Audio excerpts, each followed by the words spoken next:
Her words were swallowed up in a colossal crash as the whole east wall of the room suddenly caved in. It was like the walls of Jericho tumbling down in Tessa's old Bible story picture book. One moment the wall was there, and then the next it wasn't. There was a huge, gaping, rectangular hole instead, steaming with choking swirls of plaster dust. Miss Dark gave a thin scream and seized her skirts with her bony hands. Clearly she hadn't expected the wall to collapse any more than Tessa had. Will caught hold of Tessa's hand and pulled her toward him, blocking her with his body, as chunks of stone and plaster rained down on them.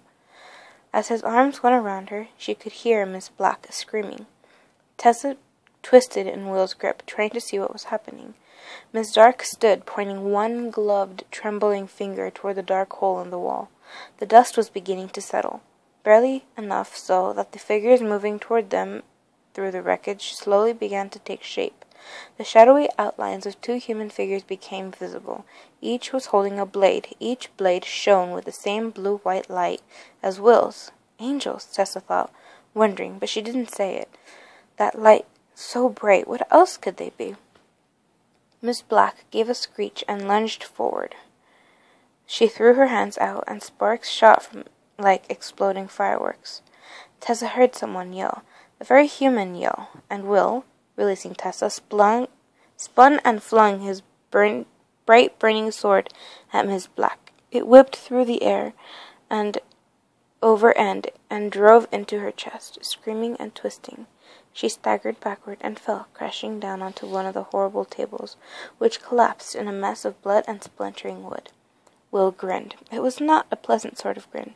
He turned to look at Tessa then. For a moment they stared at each other, silently across the space that separated them, and then his other companions flooded in around him. Two men in close-fitting dark coats, brandishing shining weapons, and moving so fast that Tessa's vision blurred. Tessa backed toward the far wall, trying to avoid the chaos in the center of the room, when Miss Dark, howling implications, was holding off her attackers with the burning sparks of energy that flew from her hands like fiery rain.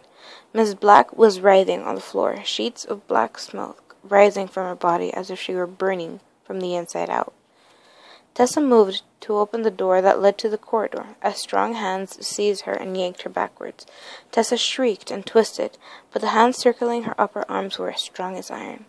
She turned her head to the side and sank her teeth into the hand gripping her left arm. Someone yelled and let go of her, spinning. She saw a tall man with a shock of untidy ginger hair, staring at her with a reproachful expression, his bleeding left hand cradled against his chest. "Will!" he shouted. "Will, she bit me!" "Did she, Henry?" Will looked amused as usual, appeared like a summoned spirit from the chaos of smoke and flames. Behind him, Tessa could see that the second of his companions, a muscular, brown-haired young man, was holding a struggling Miss Dark. Miss Black was a dark, humped shape on the ground.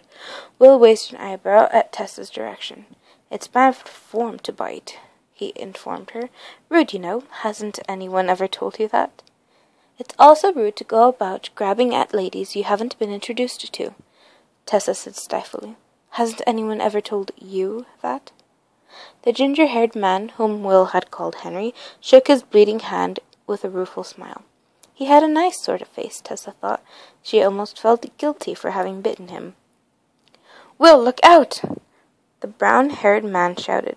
Will spun as something flew through the air, narrowly missed Henry's head, and crashed into the wall behind Tessa.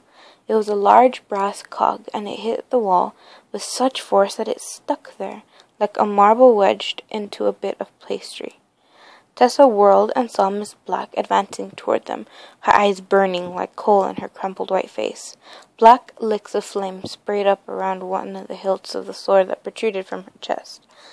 "Damn!" Will reached for the hilt of another blade wedged through the belt of his wrist, at his waist. "I thought we put that thing down." Baring her teeth, Miss Black lunged. Will leaped out of the way, but Henry wasn't quite as fast. She struck him and knocked him backwards. Clinging like a tick, she rode him to the ground, snarling, her claws sinking into his shoulders as he yelled. Will whirled the blade now in his hand, raising it. He shouted, "Uriel!" and it flared up, suddenly in his grip, like a blazing torch. Tessa fell back against the wall as he whipped the blade downward. Miss Black reared back, her claws out, reaching for him, and the blade sheared neatly through her throat, completely severed. Her head stuck to the ground, rolling and bumping, as Henry, yelling in disgust and soaked in blackish blood, shoved the remains of her body off of him and scrambled to his feet. A terrible scream tore through the room. "No!"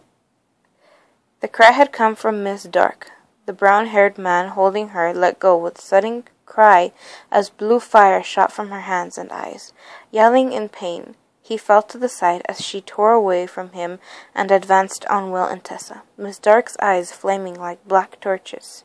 She was hissing words in a language that Tessa had never heard. It sounded like crackling flames. Raising a hand, the woman flung what looked like a bolt of lightning towards Tessa. With a cry, Will sprang in front of her, his glowing blade extended.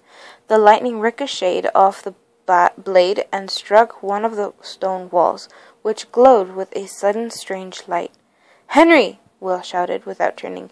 "If you could remove Miss Grey to a place of safety." "Soon!" Henry's bitten hand came down on Tessa's shoulder as Miss Dark flung another sheet of lightning toward her. "Why is she trying to kill me?" Tessa thought dizzily. "Why not Will?" And then, as Henry pulled her toward him, more light sheared off of Will's blade, reflecting into a dozen blazing shards of brightness. For a moment Tessa stared, caught by the unlikely beauty of it all. And then she heard Henry shout, telling her to drop down to the floor, but it was too late. One of the blazing shards had caught her shoulder with incredible force. It was like being struck by a hurtling train. She was knocked free of Henry's grasp, lifted and flung backwards. Her head struck the wall behind with blinding force. She was conscious only briefly of Miss Dark's high, screeching laughter before the world went away.